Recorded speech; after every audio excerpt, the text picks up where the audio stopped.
Now, for any of you guys that know me, you'll know that I've been in the car business for the last 5 or 6 years. So basically, my entire adult life has been spent in the car business, either selling cars or being a finance manager, floor manager, whatever the case may be. So with that being said, I'm the guy that gets the question all the time of what car should I buy in this price category. Now here recently, since a lot of the people I know have actually gotten older, we've increased our budget for cars. And one of the best questions I've got so far is, what is the best vehicle to buy all around for under 100 grand? And today, I'm not just gonna tell you, I'm gonna show you.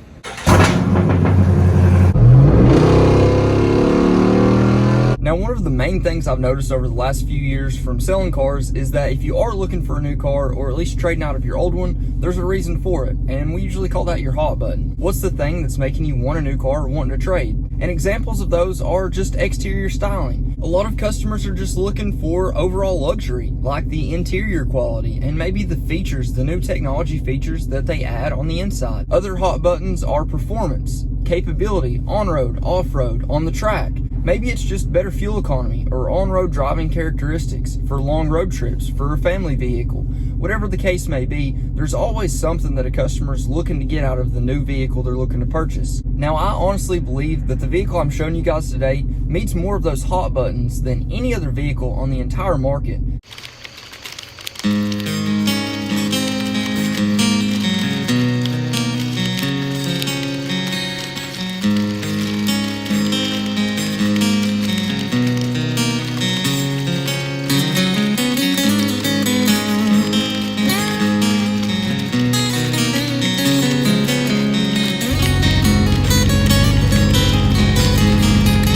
Like we've already talked about for the hot buttons, maybe your thing is exterior styling. And in my honest opinion, exterior styling on this really couldn't get much better. You've got that original, robust, and rugged styling like we've become accustomed to on many of the Jeeps in the past, and this is no exception. I love the lines, the angles, I love the way it performs, I love the way it handles. Everything about this machine has been put together so well that I really couldn't ask for much more. Maybe you're just a guy that's just interested in performance. 3, 2, 1.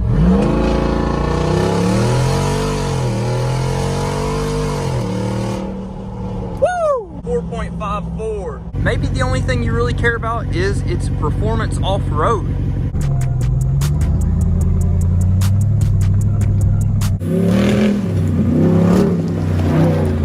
Maybe you only care about the capabilities of a machine on the road. The speed limiter is set at 99, which is crazy because you can do it literally like this.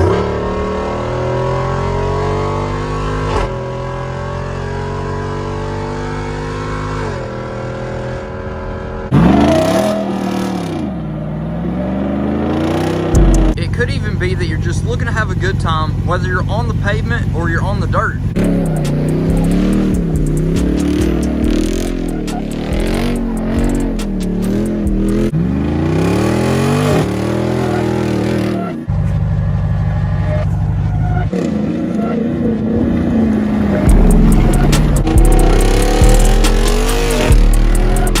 So let's just stomp it.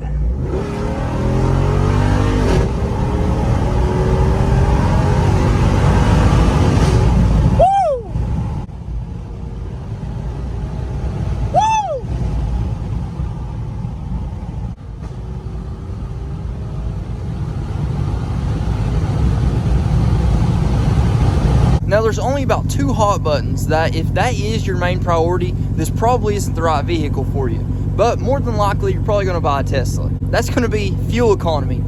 Fuel economy is not great on this. You're going to get somewhere around 15 miles a gallon if you baby it and if you keep it stocked. If you do what I do and drive them pretty aggressively, you're going to get more like 10 miles a gallon pretty much all the time. So you've got to focus on miles per gallon, not miles per gallon, and you'll be all right. And the only other hot button that this one really doesn't match is going to be flying under the radar. Even if you do decide to keep this thing plain Jane in stock, it's still going to stand out.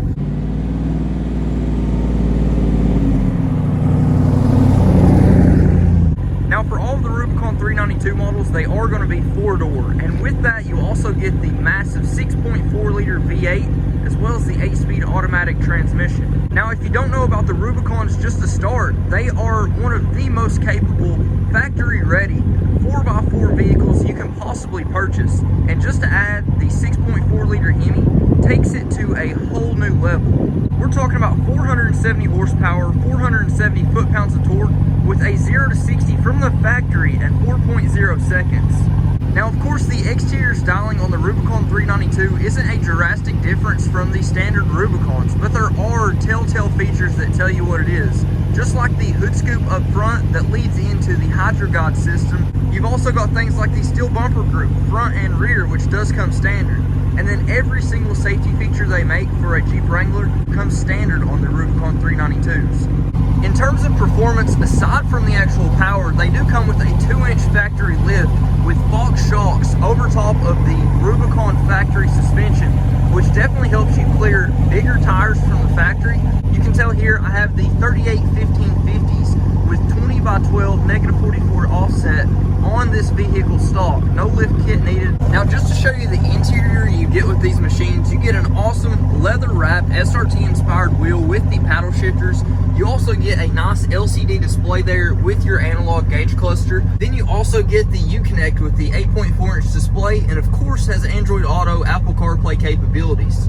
A lot of the safety features we've become accustomed to, like the blind spot monitoring system, the adaptive cruise control, forward collision warning, cross path mitigation, everything like that is added into these machines standard. Now, for what makes a Rubicon, you've got your off-road plus mode button right there, which is basically a sport mode for off-road use. You've also got your sway bar disconnect, front and rear locker, and you've also got your auxiliary switches.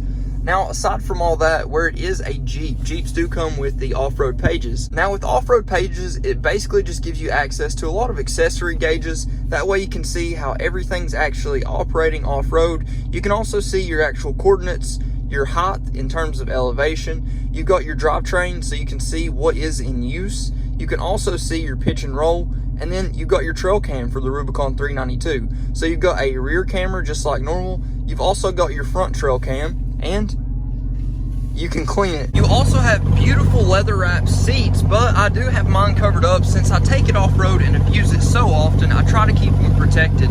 One thing that a lot of customers don't actually know is that Jeep Wranglers do not come with power seats. No matter what trim level you get your little drawstring there and your adjustable controls right here, which are all manual. Another thing that most people don't realize is that with the Jeep Wranglers, there is not an option for cooled seats. I know we've all become accustomed to having the option of cooled seats in practically everything. All you can get for a Jeep Wrangler is the heated seats and heated steering wheel. Another awesome feature about the Rubicon 392 is you do have an active exhaust. So just like a lot of the modern day sports cars, you can press this button right here and it will quieten your exhaust, or you can press it, turn it on, and whenever the performance exhaust is open, so that means the valves are open, it gets quite a bit louder. So all in all, in terms of practicality, performance, dependability, reliability, performance on road, really any metric you want to measure by, and even cost, this is one of the absolute best machines on the market for under $100,000. Now for me, I love to go fast, I love to go off-road, and I like having an SUV just because of how capable they are in so many different situations. So there was no other choice for me under $100,000 that would make me as happy or give me as much enjoyment or usability as this machine right here. Now, whenever it comes to cars, obviously there's a lot of opinions and a lot of people have different opinions. So let me know what you guys think. Let me know what other vehicle you would choose instead of this for under $100,000. If you haven't already, please like, comment, subscribe. Let me know what you think. Let me know what you want to see next. But until next time, Godspeed.